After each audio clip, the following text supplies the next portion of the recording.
nakakapos ako sa team. Ayun, sobrang overwhelming kasi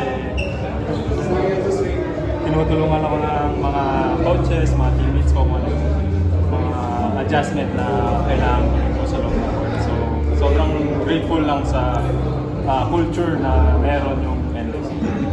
Ba't na-late yung nalaro mo sa Before kasi naglalaro ako sa MPP. And may contract ako na deal December.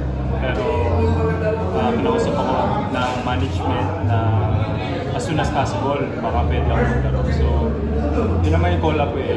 Yung goal ko rin naman maglaro talaga dito. So, yung Quezon, thankful din ako kasi they help me na ma-release yung mga papers, lahat. So, walang naging problema.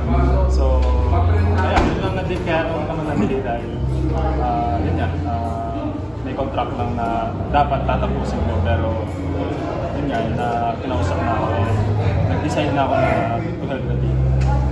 Pero nagpa-practice ka na sa NLEX? Yes. Kasi yung training namin sa NLEX morning and sa Quezon sa hapon and same venue.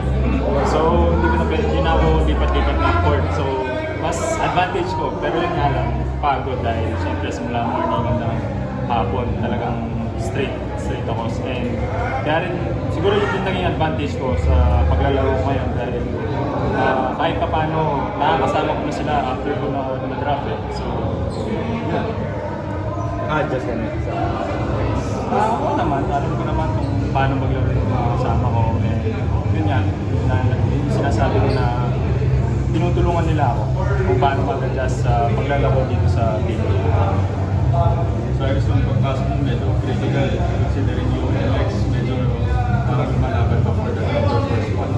Medyo ba, meron ba parang doble ba yung pressure sa'yo? Siyempre, you have to earn your stripes tapos yung timing ng pagpasok mo medyo Pressure, para sa akin, nandyan naman talaga.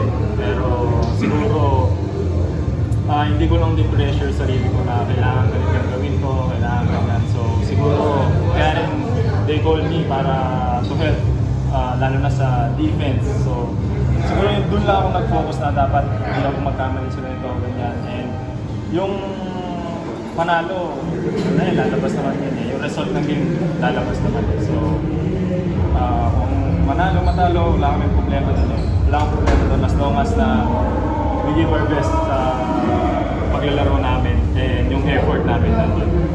so far, hindi mo ba satisfied ka naman din sa contributions mo today?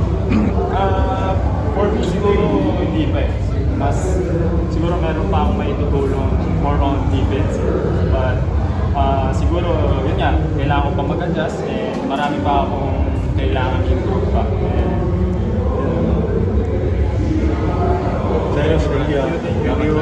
Thank you.